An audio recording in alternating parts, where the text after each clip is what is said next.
Heyo, it's Omnidog here with a special request for an overview of The Amazing Spider-Man Omnibus Volume 4. Volume 4. So there's the front cover. This is the regular cover. Frank Cho with some amazing line work in there. And we will take a look at, what will we take a look at? Don't forget to go to Organic Price Books. $2 off with the code Omnidog, but they're really big savings. 5% off. Should be 3 or more books together with Omnicode. With code Omnidog, ship it together. I know it's a mouthful, but 5% is 5%. I mean, you know. So here we have the classic back to the Marvel omnibuses, and as you can see by these, if you go through it, a lot happens in this book, in this era. This is the era where there are consequences, real consequences. So this is a big deal. Collecting The Amazing Spider-Man 105 through 142, Giant Size Superheroes 1, and Marvel Superheroes 14. Where's Marvel? Oh, okay, right there. Giant Size Superheroes. Okay, so let's see. We have the front cover, and we will. So this is just a. This still looks good. It's a plain black. Well, I don't know. It's pretty cool. That's a pretty cool back cover. Nice spinage there. And let's take a look at this binding. I have properly relaxed it. Yeah, looks good. So let's take a look through this book where there were consequences. And I will try to highlight what I think are the consequences. You may already know what they are. This dude shows up, but to me that's not the biggest one. Let's see what's going on with gutter loss so far. Okay, this is the beginning, so it's always going to be a little tight, but I mean, there's a clear delineation. That's not bad. In here, more towards the center, the gutter loss is highly acceptable in my opinion.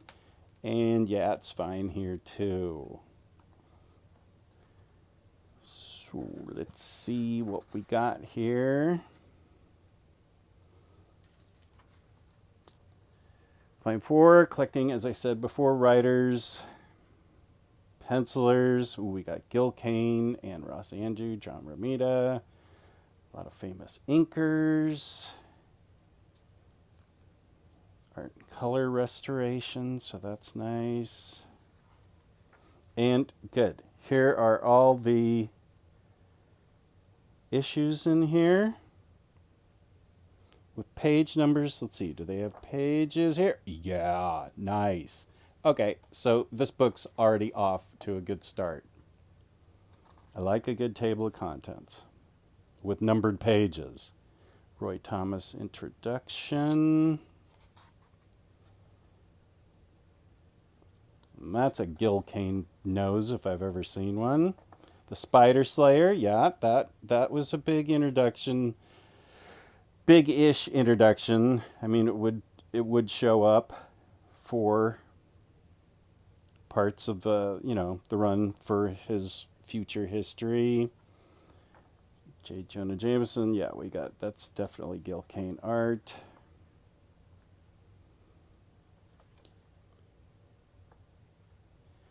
So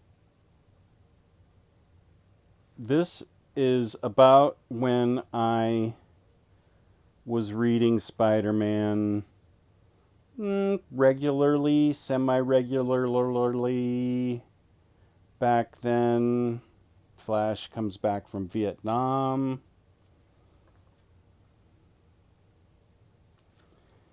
And one of the storylines actually involves Aunt May and Doc Ock, like having a relationship. And I was like, what the what? How are you doing this? So, and I mean, the gibbon. Um, that was an odd one, but it was consequential. I mean, there were a lot of interesting things that happened in this omnibus during this time period, and I am going to get to the biggest one. To me, this is one of the most consequential things that has happened in superhero comics. I mean, well, there's Hammerhead. He gets introduced, but that's not that's not really what I'm thinking of. But Doc Ock and Aunt May having a relationship. We have, let's see, further on in here, we're gonna have. Okay, wait. There's Man Wolf. So, okay, 129. Wait, is that Man Wolf? Man Wolf. Yeah. Okay. So one of the big things, of course, I am skipping ahead, and I'm Molten Man. Okay, so I'm talking about the Punisher, of course. Oh, that's cool. I love that they have these in there, the letters pages, and there we go. Doc Ock is marrying Aunt May. What the what? Yeah. What is that? The spider buggy? What is that? The Spider-Mobile. So it's a fun period. There's the Punisher. But that's not the most consequential thing. And spoiler alert for everybody. Well, you have a Hulk crossover. It's glossy pages, so the art and colors really pop out.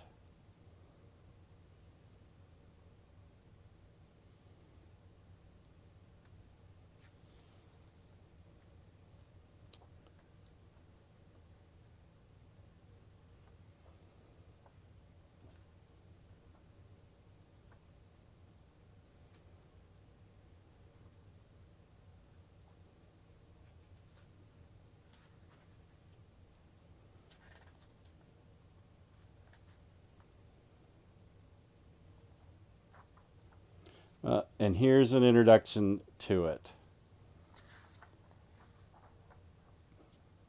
121 and 122.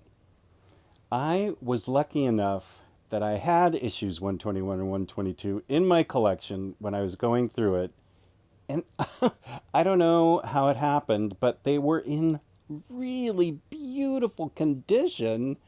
And yeah, it helped me with my health insurance. So God bless you, Amazing Spider-Man 121 and 122. But yeah, I genuinely feel like this is one of the most consequential things to happen in modern superhero comics. Not only do we, spoiler alert, get the death of Gwen Stacy, which I am aware she is a fictional character, but that shook me up as a youngster, and I still feel it to this day, which is ridiculous, but it also means that she was a really good character. She was really well written, and their relationship was really interesting. And, that I think that's the sign of a good character and a good character relationship. And we're reading superhero comics because it's fun and we want to relax and just get lost in the story. And then, boom, something like this happens with real consequences. And then, spoiler alert, Green Goblin dies with a well-timed jump by Spider-Man. Oh, yep, here it is. Doink. So I would argue that he was Spidey's main, as many great villains as there have been in Spider-Man's history, I personally feel like Green Goblin stands out as one of the greatest. That's just my opinion. But, of course, people thought Spider-Man did it. And now this is interesting. This is where this is a big door click where MJ decides to stay with Peter even though he's mourning Gwen's death. So that has consequences in the future, obviously. And we have Man-Wolf here.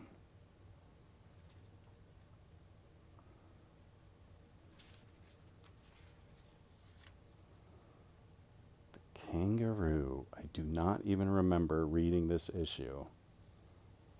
Originally. I mean, I've read this thing now, but I forgot about the Kangaroo. And we have classic villains returning. And after the devastation of Gwen and then the Green Goblin, the introduction of the Punisher, it's almost the wedding or the marriage, the love, whatever. I feel like sometimes after this,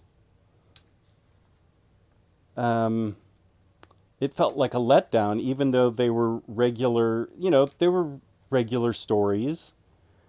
But after Gwen, I just sort of went numb, and I was just like, oh, yeah, okay, Molten Man, great, whatever. You already killed Gwen on me. What are you doing? But anyway, the art is fantastic throughout this whole run.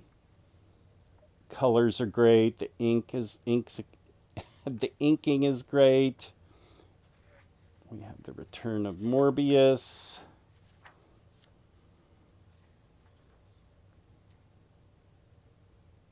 Morbius and the Man-Wolf.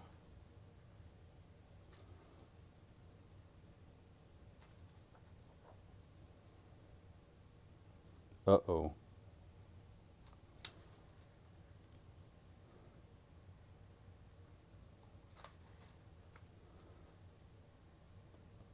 Great cover.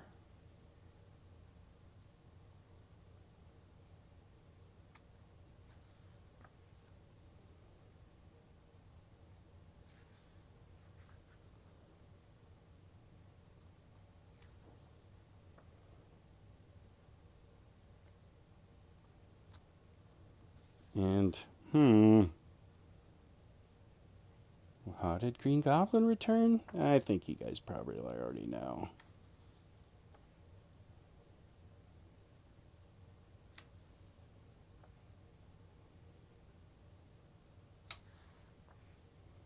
This is cool.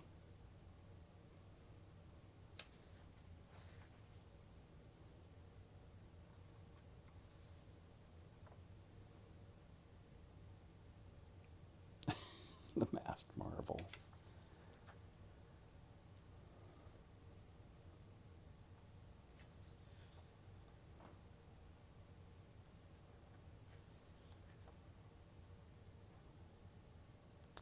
So this is a really boss book. Now the art changes here. Let's see who takes over. Oh, okay, Marvel Superheroes. Okay. So this was a separate, chunky, thick thing. A new artist, yeah.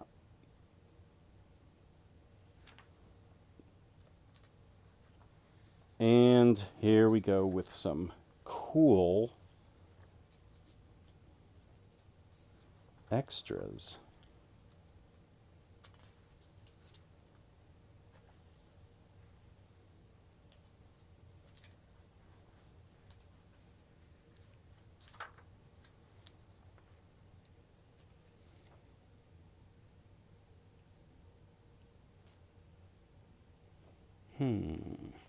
That's cool. The whole history and publication history of Spider-Man up to that point.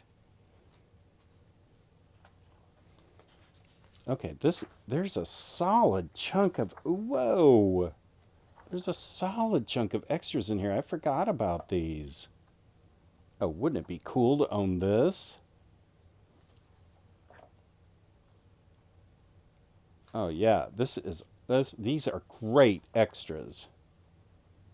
So if you get this book, you will be happy with these extras.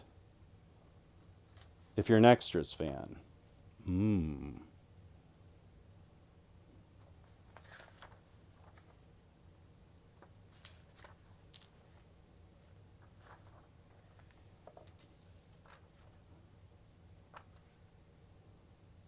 Oh, okay, these are reprints because I remember. Okay, reprints. Uh-huh. And what else? Wow, there's a lot of really good back matter here. Really nice. Okay, so there we go. That is your overview of the Amazing Spider-Man Omnibus Volume 4. Still on sale. As of right now, September 5th, 2020. 2000. Wait, what is it now? September 5th, 2023. Yeah. Nobody says 2023. That's too many words. Okay, so peace and love, peace and love. Thank you for watching. Please like, subscribe, and feel free to comment. I love comments. I'm happy to always get into a conversation with y'all. So peace and love, peace and love. Please be good to each other. Take care now. Peace and love.